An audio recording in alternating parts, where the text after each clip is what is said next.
Minhas irmãs, vamos cantar nesta manhã, pois renasceu mais uma vez a criação das mãos de Deus. Irmãos, minhas irmãs, vamos cantar, aleluia, aleluia, aleluia.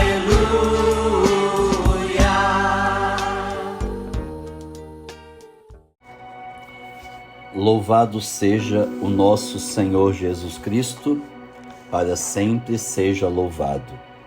Doce coração de Maria, seja a nossa salvação.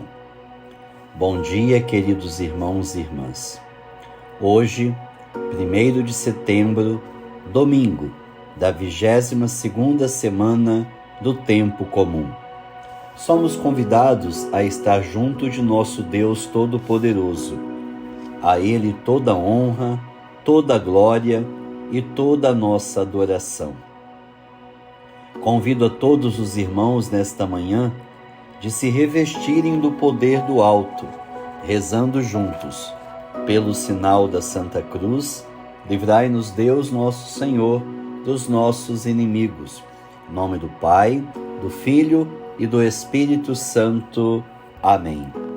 Vinde, Espírito Santo, enchei os corações dos vossos fiéis e acendei neles o fogo do vosso amor. Enviai o vosso Espírito, e tudo será criado, e renovareis a face da terra. Oremos. Ó Deus, que instruístes os corações dos vossos fiéis com a luz do Espírito Santo, fazei que apreciemos retamente todas as coisas, segundo o mesmo Espírito, gozemos sempre da sua consolação, por Cristo Senhor nosso. Amém. Amados irmãos ouvintes, estamos iniciando o mês de setembro, e no mês de setembro a Igreja Católica em toda a nação brasileira celebra o mês da Bíblia. Neste ano de 2024, somos convidados a meditar, a refletir e a estudar o profeta Ezequiel. O nosso evangelho de hoje está no evangelista Marcos, capítulo 7, versículos de 1 a 2. Quando os fariseus e alguns escribas, vindos de Jerusalém, se reuniram na volta de Jesus, observaram que alguns dos seus discípulos comiam com as mãos impuras, isto é, sem lavar. Palavra da salvação, glória a vós, Senhor. Que coisa tola para esses fariseus e escribas se preocupam. Eles estavam na presença do Filho de Deus, o Salvador do mundo, um homem de virtude perfeita e segura pura. E tudo o que puderam fazer era observar que alguns dos discípulos de Jesus falharam em seguir o ensinamento escrupuloso sobre como deveriam lavar as mãos antes de uma refeição. A razão para isso era seu orgulho. Esses professores de Israel construíram um grande corpo de leis humanas, apresentadas, não escritas, que eles trataram com a mesma força vinculativa que a lei de Moisés que eles receberam de Deus. Mas as tradições humanas dos escribas e fariseus não eram de Deus. Elas eram um corpo de leis fluindo de sua própria necessidade hipócrita de agir como intérpretes da lei. Portanto, sempre que alguém falhava em seguir as tradições que os fariseus e escribas ensinavam como vinculativas, eles levavam para o lado pessoal e reagiam com o julgamento. Uma lição que podemos aprender com esses líderes religiosos é que nunca devemos levar as coisas para o lado pessoal. Permitir que nos sintamos ofendidos pessoalmente por qualquer coisa é, na verdade, um ato de nosso próprio orgulho. Precisamos ter tristeza pelo pecado que vemos, mas isso é diferente de nos permitir ficar ofendidos pessoalmente. Por exemplo, mesmo se ensinássemos a própria lei de Deus e alguém rejeitasse esse ensinamento, nossa resposta deve ser tristeza por eles, pois rejeitamos seu erro. Jesus continuou respondendo aos fariseus e escribas, citando o profeta Isaías: Este povo me honra com os lábios, mas o seu coração está longe de mim. Em vão as atividades, ensinando doutrinas que são preceitos humanos, conforme Isaías 29:13. O interessante é que Jesus não os envolveu realmente em uma conversa sobre isso, defendendo a si mesmo ou a seus discípulos aos olhos deles.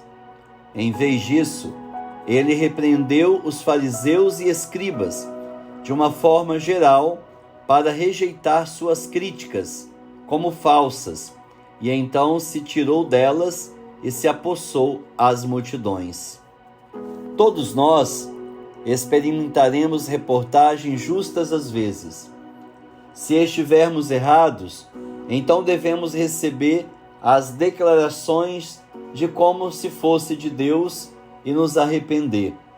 Mas se a publicação flui do orgulho ferido ou do erro de alguém, então Jesus deu o exemplo de como devemos responder. A melhor resposta é rejeitar o erro e então se recusar a se envolver mais na conversa. Muitas vezes, quando somos criticados injustamente, também levamos isso para o lado pessoal. Temos a tendência de reviver e nos justificar, tentando provar que outra pessoa está errada. Mas quando fazemos isso, provavelmente estamos satisfeitos com o nosso próprio orgulho ferido. Isso resultará em sentimentos de raiva e aborrecimento e na experiência de opressão que o maligno nos inflige. O modelo de Jesus é rejeitar a mentira e então se recusar a se envolver mais com ela. A razão para isso é que a denúncia injusta é, na verdade, a semente do maligno. A pessoa que a entrega é apenas um instrumento. Então repreendemos a mentira do maligno e nos recusamos a entrar em uma batalha pessoal com a pessoa que entrega a mentira. Fazer isso traz liberdade da opressão e permite que nossos corações permaneçam em paz, não importa o que suportemos. Caríssimo ouvinte, reflita hoje sobre quaisquer maneiras pelos quais você levou alguma conversa para o lado pessoal, permitindo que ela o oprimisse com raiva, tornando-se defensivo ou argumentativo. Saiba que sempre que isso acontece, este é um ataque do mal, pois ele busca oprimir você. Não aceite esse abuso. O guia para cada um de nós é a paz e a alegria que vem do Espírito Santo. Até os maiores mártires encontram paz e sentiram alegria em meio à perseguição. Reflita sobre quaisquer maneiras pelas quais você permitiu que o maligno o agitasse e o deixasse chateado com seu orgulho ferido. Não caia na armadilha dele.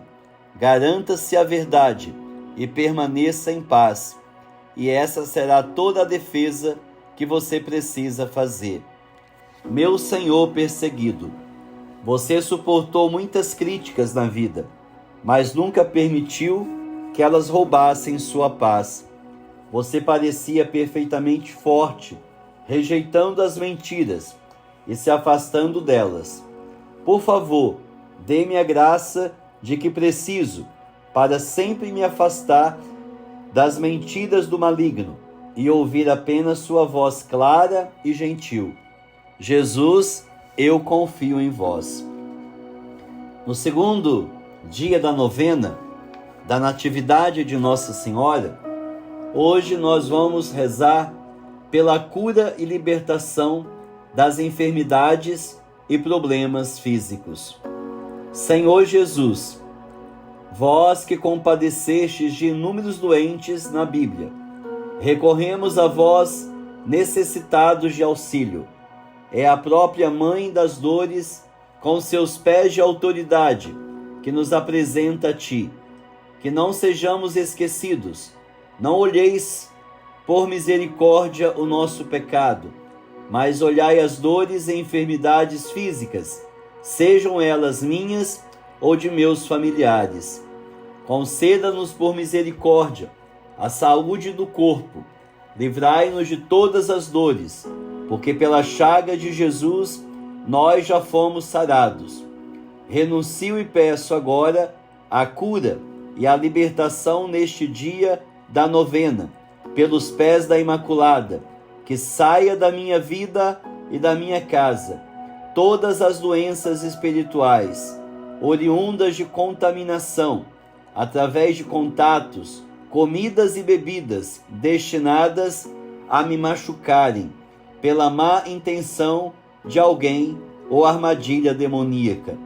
Renuncio toda falsa enfermidade, toda doença psicológica gerada nas crises das minhas emoções e da minha mente, doenças que não aparecem em exames ou que não melhoram com medicamentos. Ó Maria, desde sempre Deus sujeitou o inimigo debaixo dos seus pés. Eu coloco agora debaixo deles o inimigo da dor, da doença, da enfermidade, sejam das origens que forem.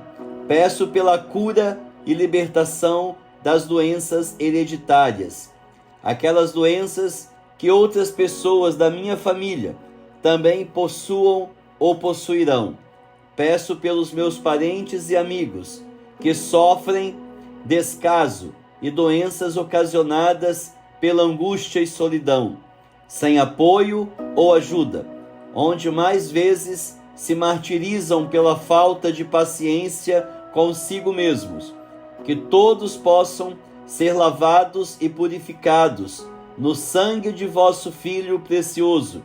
Que toda a raiz do passado e dos antepassados sejam visitados e que sejam quebrados agora debaixo dos seus pés.